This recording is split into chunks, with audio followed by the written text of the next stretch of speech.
هذا بودي كنت بقول لك بكرو ببني بارا تنبا غاري ديت بيشال لكاي هذا بودا نكمانا كوديا مودي تنزيم رالا مرتوديا مرتو بدو تمالي بارا تنبا غاري بوتو نسبوديا Ayyere biki dena mana jimat Nodanu le biki dena mana jimat Ayana le labatana adamiyat Ayana le labatana Orada bote dane marto mato mano orada bote adam adano romo badu baba nagani adamo romo badu baba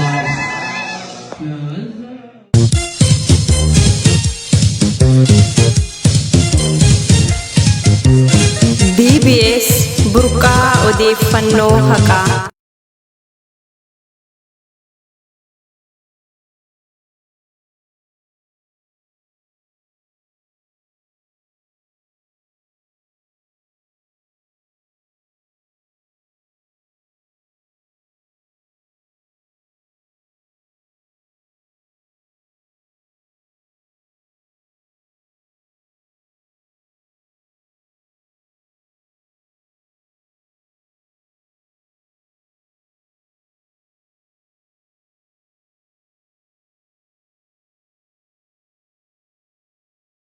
Ayyee ulfaadhu Obbo Badrii galatoomii akkasumas warri BBS istaafonni hundi jechuudha carraa kana nu laattanii har'a nu dhiyeessuu keessaniif hedduu galatoomaa maqaan kiyya Hussein Qaasimii ani kan jiraadhu Ameerikaa magaalaa Siyaatilii durataa waldaa Kuraa Galaan idil addunyaati jedhan paartii organization. Fayyata warri BBS carraa kanuu kan nuti asirratti nu keessaniif badii hedduu galatoomi. Ani kan hin jiraadhu maqaan kiyya Gaaddisaa Badhaasooti kan hin jiraadhu Ameerikaa USA Siyaatil hin jiraadha. Durataa boordii waldaa Kuraa Galaanii.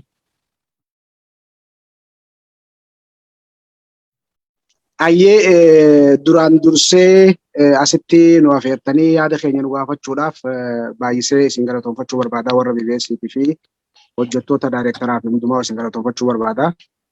Kanatti aansuun maqaan kiyya Anwaar Heedar Mahammadii kan hin jiraadhu Afrikaa Kibbaati.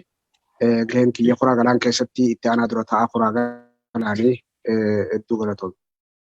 Tole ulfaadha. Mee Obbo Hussein ati durataa waldaa Kuraa Galaanii mee ijaaramuun waldaa Kuraa Galaan kun yaadni isaa yoomii kaasetti eegalee mee adeemsa isaa nutti himi bifa gabaabinaatiin. Tole egaa ulfaadhu Badrii galatoomii gaafii bu'uuraa bu'uureffamuu waldaa keenyatti ilaalchisaa.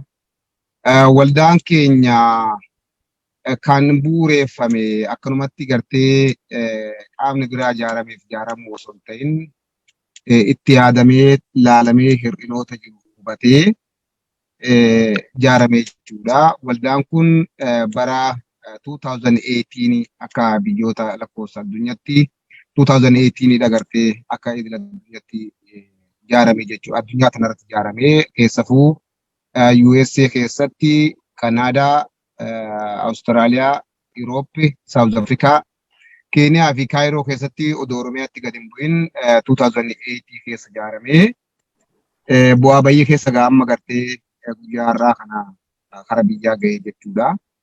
Ijaaramiinsi waldaa kanaa wanni inni sababa godhe uummanni keenya erga amata 140 wayi erga gartee diina jalatti camirraa kaasee rakkoolee adda addaa bu'aa bayii hedduu keessa waan kuteef uummanni kun caphee akka malee keessafuu waa sadiin akka uummanni kufee hubannee waldaaleen gartee Oromoon qabdu tun bakka hunda dhaqqabuu akka hin dandeenye agarree jechuudha.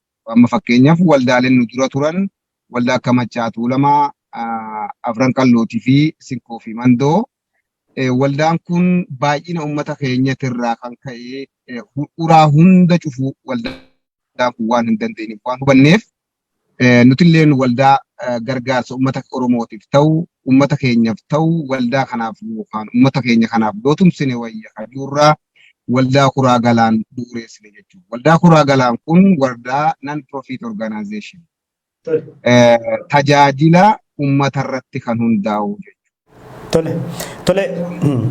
Tole mee obbo Badhaasoo obbo Gaaddisaa mee maal irratti kaayyeeffate wantoota bu'uura ta'an jechuun mee qabxiilee 2-3 naaf kaasaa waan irratti hojjetuudhaaf karoorfate waldaan Kuraa Galaan kun?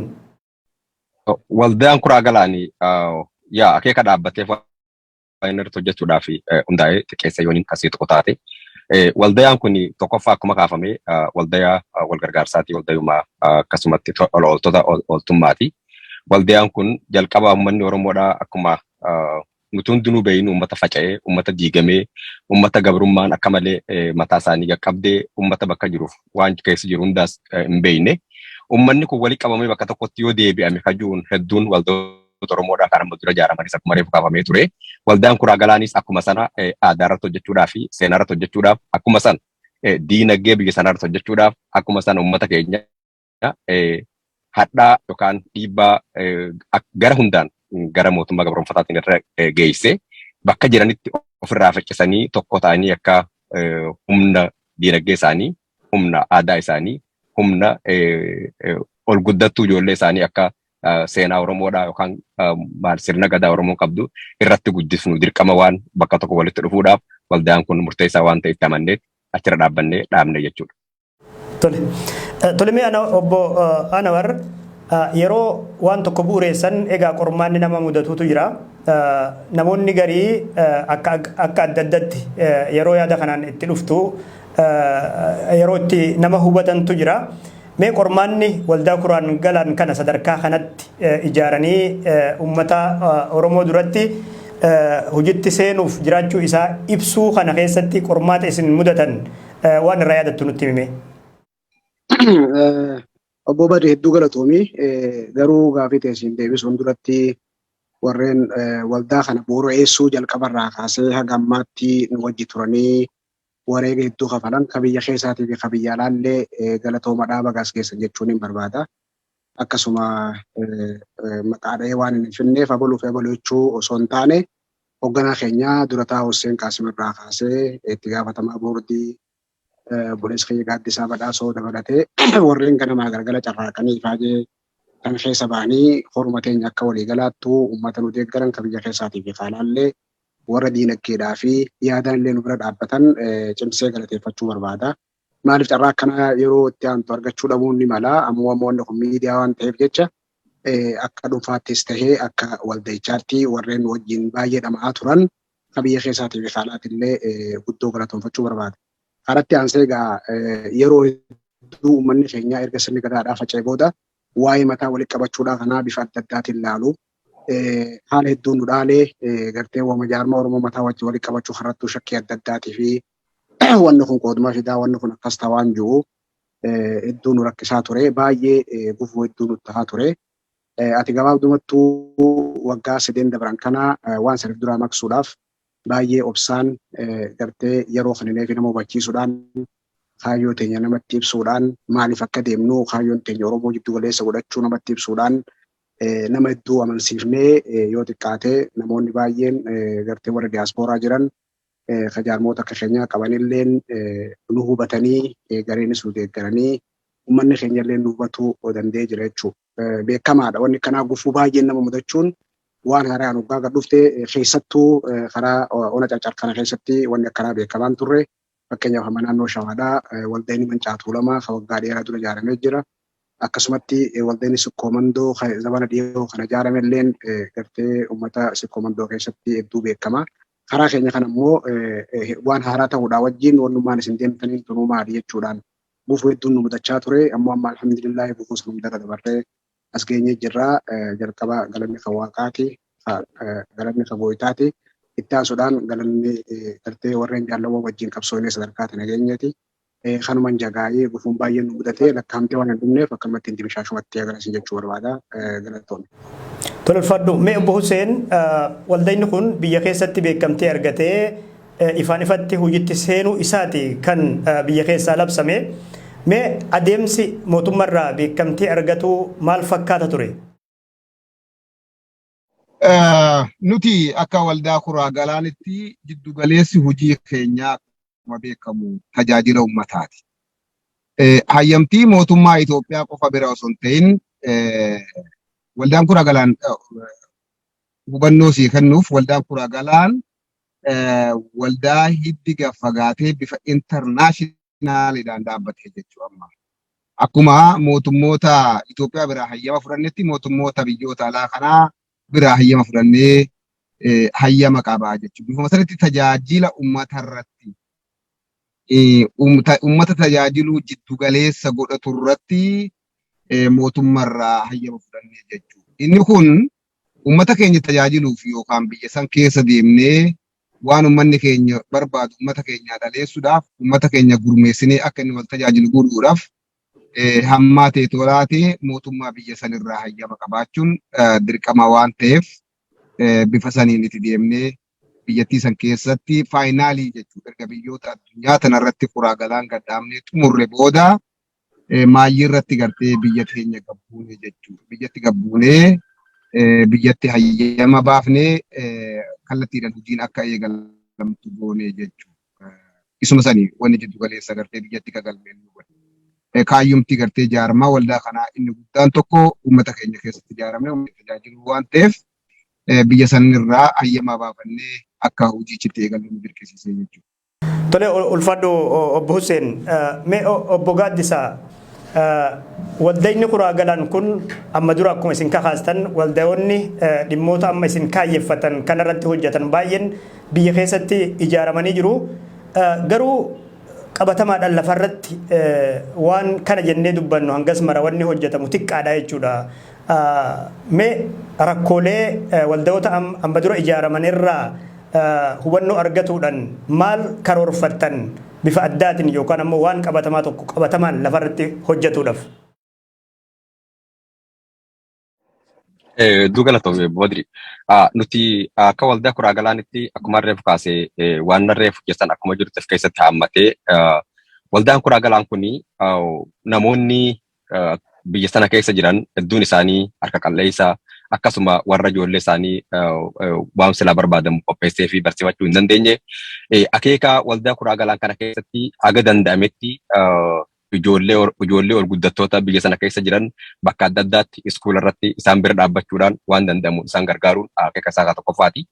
Isa lammaffaa irratti immoo akkuma reefu jedhee seenaa badde sana deebisuu irratti abbootii gadaatii fi hayyoota silaa jiran irratti hojjechuudha. Sun irratti hojjetamaati jira. Ammoo bu'uurri guddaan nuti waan kana akka inni dhaabbatu dirqamneef reefus kaafamaati ture. Hawaasni keenya kuni hawaasa bakka adda addaatti gabrummaa jalatti waan tureef sammuudhaanis qabeenyaanis humnaanis waanuma tokkolleedhaan bira dhaabbachuu dandeenye. Uummanni keenya kan biyya alaa keessa jiran keessattuu kan biyyoota har'aan tana bilisa ta'an keessa qubatan hawaasan gargaaruudhaa fi sullamarra deemanii hawaasana dhaqanii waan san gargaaran qabaachuu qaban jechuudha.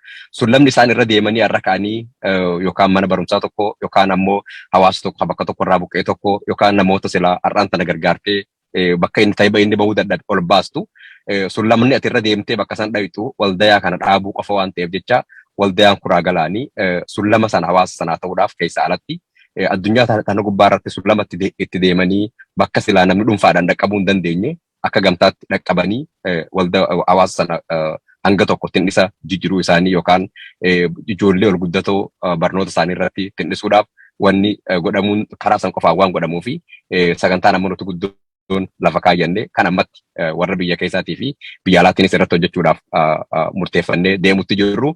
Humna keessa jiruu fi humna ala jiru wal qabsiifnee bakkoota adda addaatti manneen barumsaatti ijoollee keenya encourage godhuun haga tokko fuulduratti akka isaan waa barataniif waan isaan irraa irratti haga dandeenyetti ofii keenyaaf ni gargaara waan waldaan kun waldaa ooltota waan ta'eef kayyuu waan qabnuuf inni kun irra guddatti bu'uura keenya kan nuti kaaneef kanarra yoo deemne bakka nugaa jechuu barbaadeeti obbo Badri.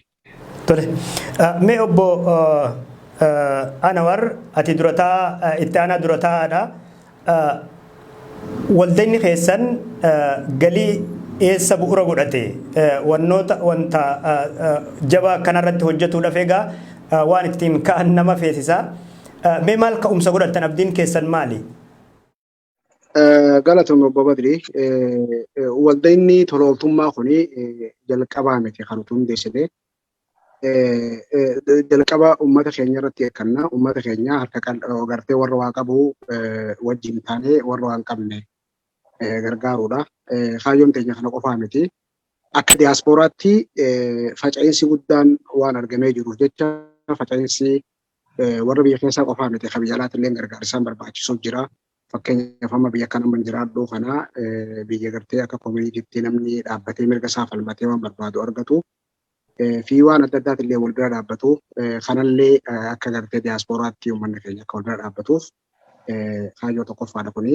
Kaayyoo lammataa immoo warreen gartee waa qaban abbootii qabeenyaatiis ta'ee dabre ammallee waldaa gargaarsaa kan biraa kan nu fakkaatan kan baatiis ta'ee kan faranjiitiis akkaataa itti uummata keenya gargaaran isaanii wajjilleen hariiroo uummannee wajji haasofnee isaanillee diinagdee gartee uummataan gargaaruu barbaadan san karaa keenyaan nullee karaa mijeessinee fi lafatti akeeknee bifa isaanillee gargaaruun nulleen tarsiimoota akka ammoo bu'uuri guddaan uummatuma keenya fakkeenyaaf amma diyaasporaan biyya bilisummaan carraaqatan jiran diinagdeen isaaniitilleen akka birrii Itoophiyaatti kuftuu miti. Yoo xiqqaatee namni diyaasporaa jiru ji'aan doolaara 20-30 yoo darbe diinagdee sun diinagdee guddoodha yoo biyyatti gabbuute harka qalleeyyii biyyaa saniif waa gooti. Saniifuu tarsiimoon teenya guddoon jalqaba uummata keenya irratti hirkanna. Qabsuma takka illee uummata keetirraa achiin mayxee kanatti ooftu hin jiru. Ammoo tahee jalqabni uummata keenya haa ta'u malee sanitti aansinee waldaalee nu fakkaatan gartee harka qalleeyyii fi uummata harkataa gargaaruuf dhaabbatan hundaayyuu harka wal qabannee kan baatis ta'e kan biraa waliin hojjennee uummata keenya tinnisuudha. Ulfaadho Booseen ati gaa durataadha biyya alaa ta'anii taliga kennuun ulfaataa wanni isin irratti hojjetuuf karoorfattan ammoo humni guddaan uummata biyya jiru. Mee hojii keessan hojjetuuf karoorfattan kana keessatti fageenyi kun isin daangessuu danda'a moo gara biyyaa deebi'uuf karoora qabda? Galatoomi Badri dhugaa dubbachuu fi dhugaadha asirraa biyyatti hojjechuu miti USA keessa jiraatanii bakka amma jaalli kiyya Anwar jiru South Africaatti hojjechuun ija baatti. Haa ta'u immoo muka dheeraa fedhe yoo gartee bakka miilan dhaabbatu irratti tolfataa deemte horuun sin dhibu jechuudha jalarraa. Waldaa kana gaafa jaarru akkuma reefu jalqabas ibsu kaasetti akka gartee nama dhagaacha tokko hoggaa fuudhe bishaan keessatti hoggaa darbe dambaliin bishaanii akkana deemtutti deemnee jechuu waldaa kana hoggaa jaarru hoggana qaba amma hoggana akka idil addunyaatti amma nuti wajjin jirru kana malee nu jalatti birkiilee qondaalotaa birkiilee jira nu jala gabbu'eemmas hoggantoota magaalotaatu jira akkanuma naannee deemee gaaraa gabbu hoggaa kennamee gaaraa bu'aa dhimmisaa gartee ka dhimmisuu mana dhimmisutti uummata keenya gahaa jechuudha. Inni kun egaa yoon saganticha sirnaan gartee haala hojiin itti hojjetamtu beeytee murannoo yoo qabaatee fi fedhinnaa waan kanaa dhugumaan uummanni uummata keenya kana tajaajilu garaa kan kee keessa hoo jiraate sin dhibu. Ammatti wanni hojjeta hangi ammatti wanni hojjannee bifa kanaan hojjanne fuulduraaf ammoo waldaan kun amma gaa biyya teenya keessatti sarkaa biyyattitti jechuudha sarkaa Itoophiyaatti labsameera sarkaa Itoophiyaa qofa osoo hin ta'in sarkaa internaashinaal bifa addunyaatiin jira jechuudha. Uraagalaan akkuma amma Oromiyaa keessatti kalee agartan labsametti USA keessatti galmaa'ee labsameera Kanaadaa keessatti galmaa'ee labsameera Irooppii keessatti akkasii Awustiraaliyaa keessatti akkasii Saawuz Afrikaa Keeniyaa Kaayiroodhaa jechuudha. Akka internaashinaalitti waan ta'eef hogganni gaa waldaa kan akka addunyaatti jaarmaa jiru kana hogganu akkamit jiraataa hajuu gartee bifuma amma gartee reefu kaase kanaan jiraataa fuulduraaf ammoo jaarman guddaan addunyaatti ijaarame kun kaayyeeffannaa fi xiyyeeffannaan isaa biyya keenya sanirra waan ta'eef biyya keessatti gartee hoggana kana deebifnee akkamitti hojjannaa hajuu waan kana booda xiinxallee itti deebinee gartee laallu tayaa ammatti immoo hogganni waltaan hogganni jabaan biyya saniif barbaachisu hoggana biyya idil addunyaa kana jalatti dhaabamee jira. Ammaaf hogganuma saniin hogganamaa jechuu jaarman biyya keessaa hoggana idil addunyaa kana jalatti isuma kanan jechuu barbaada Badri. Tole ulfaadhume bo gaaddisa waldayni kuraa galaan yeroo duraaf biyya keessatti sanuu jiddugala galma aadaa Oromoo keessatti ifatti kora isaa geggeessee namoonni baay'een irraa argamanii jiru. Mee as kana bu'uura godhannee abjuun keessan isinii dhugume jechuu dandeenya kana booda kan isiniif hafe maali? Badri hedduu galatoomi yaa sadarkaan har'a nuti walgeensuun irratti gaggeeffamee galma sanatti hawaasa Oromoodhaa dilli sun achirratti argamanii waldaan kuraa galaan bakka sanatti beekamee har'aan tana biyya sana keessatti akka waldaya seeraa tokkotti beekamee gara hojii ta'aa nutti tarkaanfachuu san caalaadhaa'u nuti waldaan sun beekamee hawaasni Oromoodhaa bakka sana keessa jiru. Sababuma waldaya sanii godhachuudhaan wal arkeetu eessa jirra wajee wal gaafachuun isaatu hedduu nu gammachiise. Ammoo karaa dheeraa deemaa irra dhufnu sana keessa bakka inni har'a irra geenye kuni hedduu kan waldaya kuraa galaan keessatti guyyaa seenaa bareedaa guyyaa inni gad dhaabbate guyyaa inni akka barbaadamutti hawaasa Oromootti gabba'e jennee guyyaan qaban guyyaa sana. Amma gaa isa deebinee waldaan kuraa galaan maaliif akka dhaabbate kaayyoo isaa maal akka taate ibsuurraa gara waldaan kuraa galaan maal hojjetaa qaxxaamuraa waan jiruuf jecha tarkaanfii tokko nu tarkaanfachiisee tarkaanfii lammataatti akka nuti tarkaanfannu nu godhaa jennee amanna. Akkuma sana dheengadda kalee yookaan edda isaan biraa yeroo walgeessu gaggeeffamu hayyoonni Oromoodhaa hedduun sun achitti argamuun abbootiin gadaa achirratti argamtee aadaa yookaan seenaa badee kan hin jirre hedduusaa kan namni Oromoodhaa gurratti dhageetuun beeyne achirratti kaafamee dhageeffamu. Karaan dheeraa nuti irra deemne sun dadhabbiin dheertuun nuti keessa kunne suni akka gara gammachuutti nu jijjiiramtee fi abdii keenya ka fuuldura tarkaanfii tokko fuulduratti akka fudhanne hedduu abdii nutti bulchee amma gara karoora keenya ka fuulduraatti tarkaanfachuu yoo ta'e malee sadarkaa waldaa kuraa galaan maali eessatti deema maal hojjetuudhaaf deema kajju sana hojiidhaan agarsiisuudha malee maa dhaabbataa sana bira waan kunneef tarkaanfii tokko tarkaanfanne jeetiin lakkaawwadha yaas.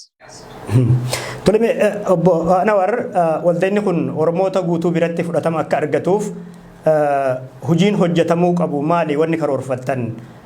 Hawaasa Oromoo qixa tajaajilus ta'ee qixa waldaa kiyya jee uummanni akka itti amanuuf maal karoorfattan? Duraan dursee mee waa'ee obbo Gaaddisaan dubbisaa irratti xiqqoo dabaluu barbaada.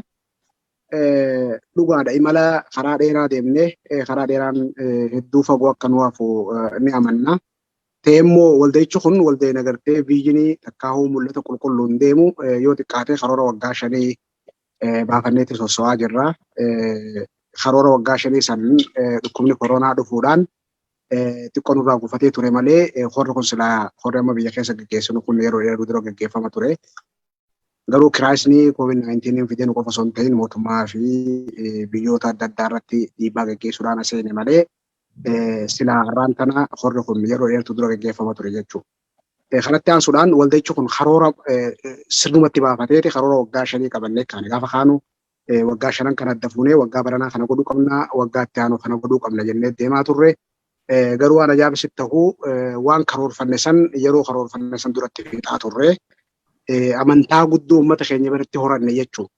Maaliif hojiidhaan agarsiifne uummanni keenya sirriitti nutti amanee nurraa turtan waan kana godhuun keessan hedduu bareeda jennee keessaa fi alaa nu jajjabeessuu fi waan qabnu hundaan isin duuba jirraa waan kana akka nurraa laamshoonni halkanii guyyaa hojjedhaa jedhanii hogganoonni keenya halkanii guyyaa irratti hojjetaa turanii asiin gaanii saniifuu karoorri keenya bal'aadha. Akkuma jennee karoorri keenya gartee nama gargaaruu qofa osoo hin ta'in aadaa fi duudhaa keenya kan badee ispeeshaalee sirna gadaa odaa bultuun sirna gadaa ituudha.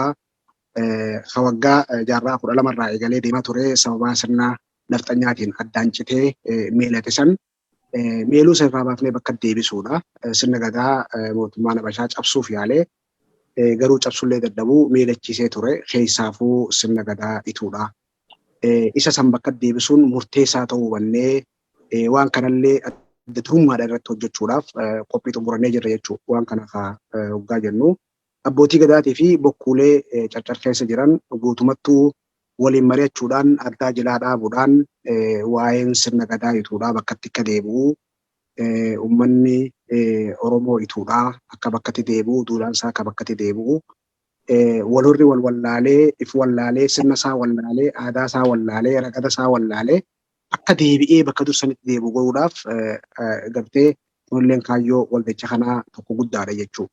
Isa ijoo ta'ee kanaafuu uummanni keenya hojii ammaan dura hojjennerraa arguudhaan lafa fagoo nuti deemnee bakka gartee isaan nungaan jedhanii hin eegin dura tarkaanfachiifnee gahuudhaan uummanni sun nu amanee biyyatti gartee hora qopheessuu san irratti hirmaachuuttis waan danda'an godhuu hundaatti akka ara laaltetti gargaarsi har'a kenname qoftiin waan hedduu nama jajjabeessu namni keenya ka gaala qabu gaalarraa ka'ee loon qabu loonirraa ka diinagdee qabu hedduu waan nama jajjabeessaati walumaa galattu wal jajjabeessu waan nu jajjabeessu kana garuu hogganoota keenya rabbi ammallee daranuu isaan jajjabeessu cicha isaan agarsiisan waan eegalan kana qarrifaan ciniinuudhaan irratti cichanii asiin gaanii galata qabanii isaaniifuu already amantaa uummata keenyaa horannee jira jechuun danda'a.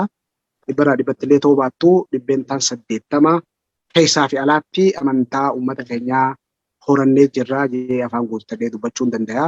Ammoo moor dhibbarraa dhibbatti horachuudhaaf baay'ee carraaquu akka nu barbaachisu hubanna. Saniif halkanii guyyaa carraa'inee gartee amantaa isaanii dhibbarraa dhibbatti moohuudhaaf qophii qabna. Ammoo waldeechi Oromoo jiddu galeessa godhata. Jiddu galummaan isaa Oromoodha. Yoo haga danda'utti Oromoo walumaa galatti waan danda'uun tinnisu barnootaan diinagdeen haaluma jiru hundaa'uu duudhaa irratti wajjin qabsaa'uudhaan aadaa awwaalamtee tanuma fedhee waa ta'uu ta'etu bira dabree afran qallootis humbannaatis singoo mandootis yoo jiraatte miidiyaaleen gargaaramnee walumaanuu taane obboleeyyan keenyaa wajjin duudhaa keenyaa fi sirna gadaa keenyaa uummanni Habashaadhaa miidhachiise bakka deebisuudhaaf hojjanna jechuudha. Akkasumatti ammallee waldeenyi kuraa galaan jaarmolee isaan fakkaatan ka Oromoo wajjin harka wal qabatee waa'ee dhimma Oromoo jiddu galeessa godhatee wajji hojjechuudhaaf sagantaa qaba.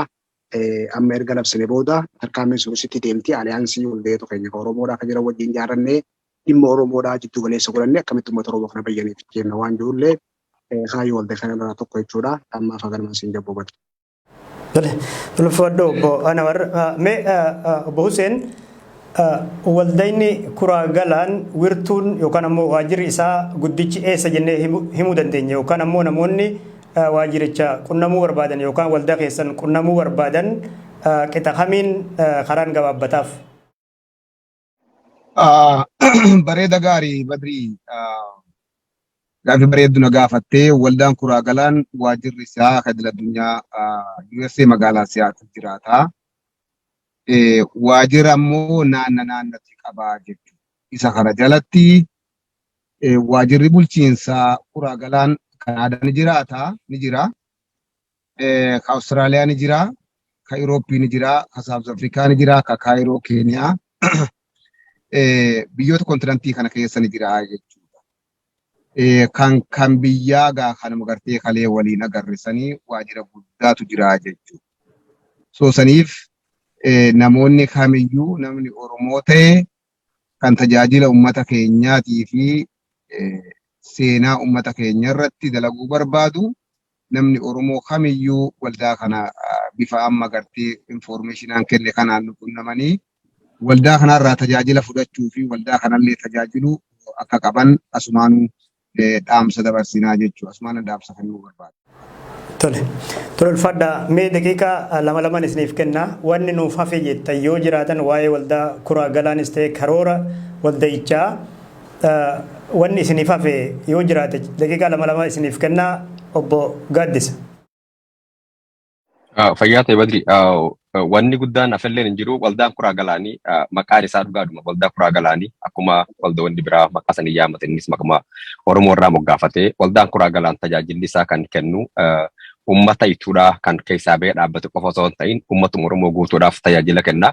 Akkasuma banaan miseensummaa isaatis waldaa Kuraa Galaan keessatti namni bilisa ta'e kan Oromoo ta'ee Oromoodhaaf dhufee Oromootti yaaduun qaba Oromoodhaaf hojjechuun qaba jee abbaan fedhees dhufee keessa miseensumuu ni danda'a. Akkuma sana uummanni keenya kan biyya keessa jiru kan biyya alaa keessa jiru kan eessatti illee argamanii har'aan tana waldaan Kuraa Galaan kun waldaa isaaniiti. Waldaa ammaan tana dhalate waldaa guddachuudhaaf daaddee godhanii halkaan rafa oofanii guddisanii yeroon inni dhalatee lafa bu'e kanatti yeroon uummanni Oromootis nu wajjin qabee daaddisee akka inni miilaan dhaabbatu godhu amma waan ta'eef jecha bakka jiranitti kan miseensumuu danda'u miseensumuudhaan nu bira dhaabbachuun kan gargaarsa danda'u gargaarsaan nu bira dhaabbachuun miila ammaan tan lafatti gad dhaabbachuudhaan deemu kana waldaa kana kan wajjin gad dhaaban sumaaniin dhaamsa dabarfachuu barbaade. Gara biraatiin waldaan kun dhalatee akkuma dhalateetti hin taa'u guddachuu qaba. Eega guddate immoo miilaan deemuu qaba. Waan irratti silaa dhaabbate sana uummata Oromoodhaa akka hojiin garsiisuuf akka gabbaheetis waan dhaabbateef sana kanaaf hin dhaabbadde jee abdiidha uummanni Oromoo isaa qabu sana itti argisiisuudhaa fi gargaarsi uummata Oromoodhaa yaadni hayyoota Oromoodhaa yaadni beektota Oromoodhaa gamtaan humnaan dhufanii wajjin hojjechuun uummata Oromoodhaa kan eegamu hundarraa waan eegamuuf jecha isaanis akkasanii nu bira dhaabbatan nuti illee eegas duuba warri silaa waldaa kana hoogganu fuuldura deemnee hojjechuudhaaf yaadaa fi qabeenyaanis isaanirraa barbaanna. Akkasuma bakka dadhabaa nuti qaqqabnutti illee gorsitoonni hayyoonni Oromoodhaa akka nu gorsan nuti banaadha. Tokkollee kan balbalattee cufannu hin qabnu. Kanaaf haa wajji guddifnu wajji guddisaadha jeetumaan dhaammachuu barbaade fayyaa ta'e. Hayyee obbo Badri Galatoomii asirratti mee waa'ee ministeera akkaataa jaarmaa Kuraa Galaan kanarraa waan takka jechuu barbaade deebii kuma lamaan tana keessatti fixadhaa dhiifama naa godhi. Waldaan Kuraa Galaan kun birkii qabaa akkuma agartee hayyu dureen keenya reefu dubbatee ture. Birkiin kunillee heera mataasaa qaba bakka jirutti akkasumatti akka sirna federaalizimii sanitti gubbarratti horee waloodhaaf keessaa baasee kan hoogganamudha. Kuraa Galaan Saawuz Afrikaadhaa hooggansa mataasaa qabaa. Akkasumatti hooggansa agartee internaashinaal leef keessaa baasee ol kennatee gartee sadarkaa internaashinaalitti illee warra hoogganuu jira jechuudha. Namootu horee mataasaa qaba bakka jirutti ka Kaayirootis ka gartee Ameerikaa jirus ka Saawuz Afrikaa jirus akkasitti akkaataan jaarmaa waldaa Kuraa Galaan idil addunyaadhaa kun caaseffamni isaa caaseffama itti yaadamee ogeeyyiidhaan lafa kaa'amee akkamitti wal hoogganuu dandeenyuu fi akkatti waltanii guu dandeenyu dirqama maal akka birkiileen jirtu dirqama maal akka qaban Kuraa Galaan idil addunyaadhaa dirqama maal akka qabu caaseffama ogeeyyii heeraatii fi ogeeyyii gartee waan kana hubataniin lafa kaa'ame. Akkan hoggaan jiru amma fakkeenyaaf Kuraa Galaan Saawuz Afrikaadhaa horeef dandeessi qabaa. Taligaa isaa taasii asuma keessatti wal taligaa kanaanna biraatiin sanuma fakkaataa jechuudha.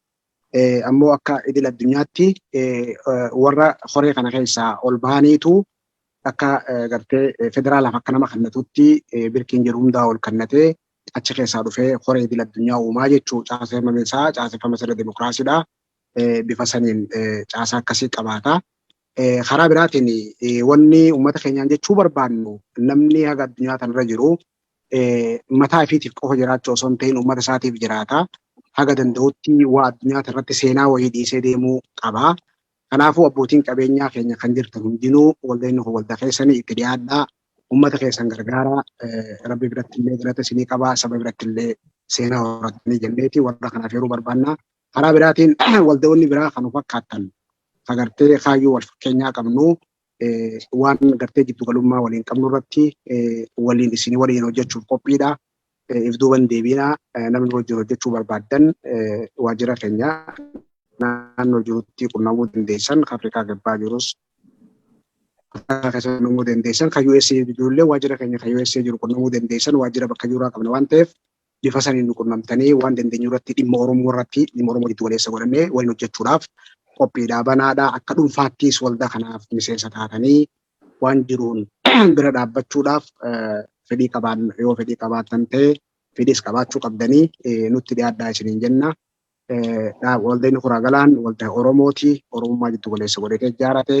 Kanaafuu dhimmi nuti irratti bu'uureeffannilleen adda durummaadhaan waa'ee dhimma carcar, waa'ee dhimma odaa bultum, waa'ee sirna gadaa odaa tuullaa'ee taa'uu kana qofaa miti. Sunillee sirna gadaa Oromooti irraa tokko waan ta'eef kana faantaa godhannee itti aantullee waliin guddisuudhaaf qophiidha. Namni gosa Oromoodhaa ta'e tokkolleen kaseenaa kiyyaat awwaalame jiru, kasirna kiyyaat awwaalame jiru, seenaan tiyyan himamne jiru, walumaanuu qonnee baafnee harka waliin qabannee ce'uudhaaf qophiidha. Hundummaanuu akka bira dhiyaattan isiniin jenna. Akka dhuunfaattis akka gamtaattis nutti dhiyaadhaa. Nuti jaarma Oromooti. Oromummaa giddu galeessa godhannee hojjenna.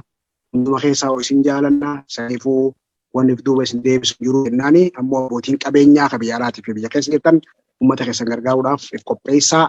Nullee waan dandeenyuun uummata keenya gargaarree karaa isin qabsiifnee akka uummata keenya bira dhaabbattan irratti gargaara jenna. Anammaaf kanuman ja'a. Dhaggeeffattoonni warri asirratti argamtan warri Kuraa Galaan dhaabuudhaaf ifaajjan hin jiru. Irra deebi'ee galatoomaa isiniin ja'a. Assalamu alaikum warahmatullahi. Bareeda Obbo Badrii galatoomii carraadhumaa kanatti fayyadamee jaalladha yeroo wajjin amma sirri jiru kana dabalatee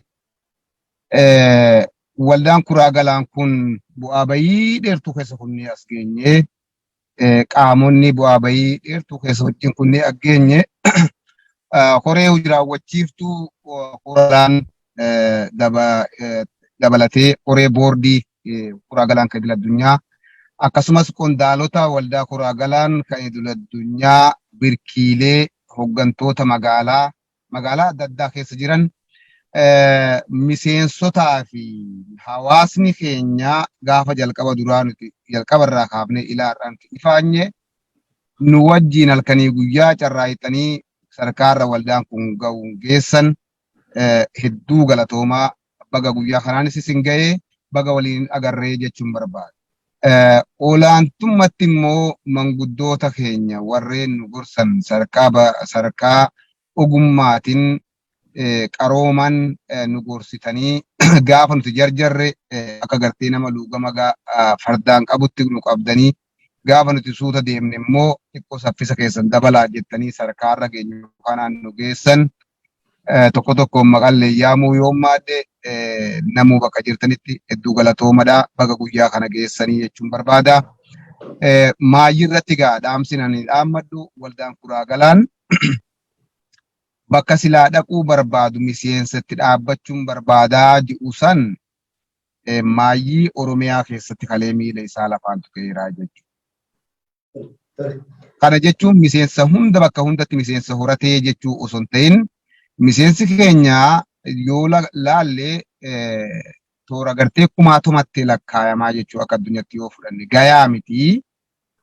Bakka waldaa kana dhageessanitti hoggana keessanitti dhalooytanii bakka hogganni isin dhaqqabuu dadhabetti isin dhaqqabdanii bakka hoggansi suuta deemetti isin akka inni jarjaraan deemu gootanii laafaa yoo ta'ellee jabeessitanii akka waldaa kana utubdanii bira dhaabbattanii jechuun barbaada. Maayii irratti immoo warri yeroo teessanitti guddanii dinagdee teessanitti guddanii halkanii guyyaa yeroo teessan irratti guddanii waldaa kana siin geessan hedduu galatoomadha. Ammallee immoo wareegamni gurguddaan nurraa waan hafeef akka nama ilma dhalcheeti jechuudha. Ilmi tokko dhalatee ganaa isa guddisuudhaaf yeroo fedhaa dinagdee fedhaa wareegama barbaachisaa kanaatu nuu hafe waan ta'eef ilma dhalchine kana gartee guddifnee tajaajillee akka inni gartee ol mul'atee biyyaaf ta'u godhuudhaaf wareegama waan nu barbaachisuuf wareegama keessan ammallee waan barbaannuuf tadabarteef galatoomaa jechaa fuulduraaf akka nu wajjin dhaabbattan hedduu galatooman jaa.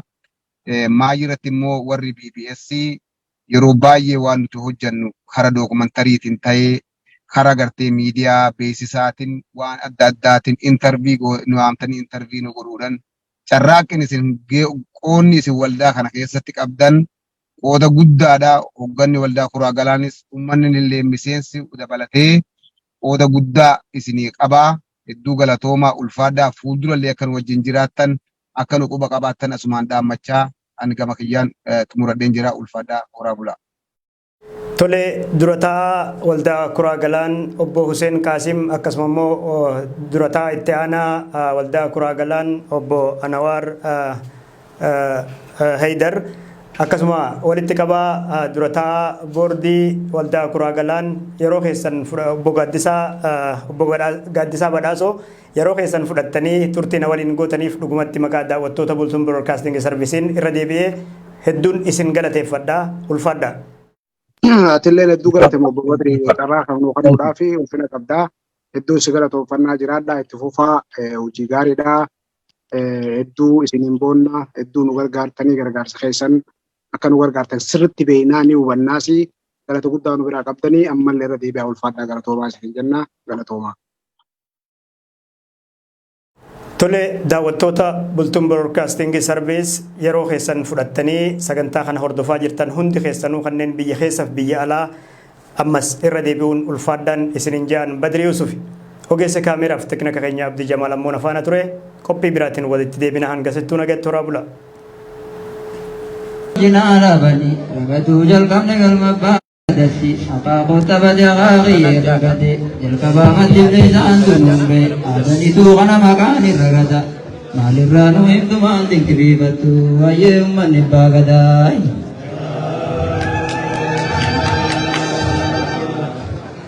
Ayyee sirnaan buulaanayyoo ni baagada.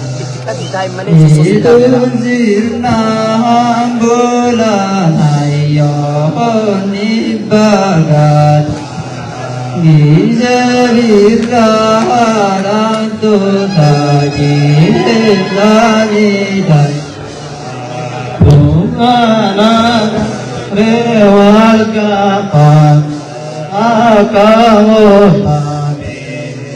Naataarraata aataamaadhaan ootengootaan. Dubraanaan awal kaapaan akaawootaan.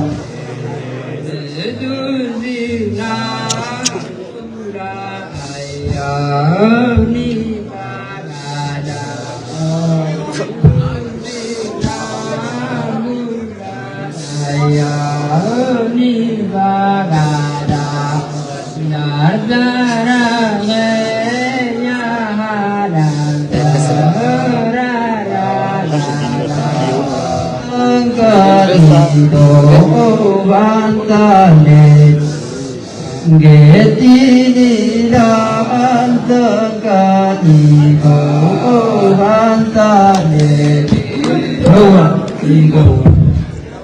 ayam marmaliya maliya sanin durri manuraya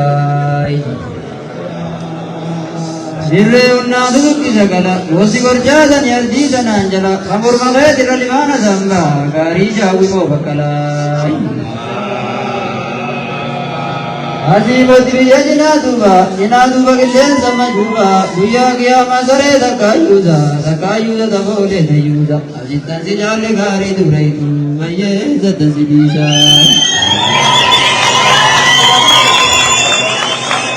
aye jensangko kota nacarate manoraje zangko kota Nacarate Durana kare wargapan Shamarate Durana kare wargapan Orate Pate Naga warga Avane mato Orate Pate Maranago Obanggo Davangalahana Anaduhan Modana Bensingalana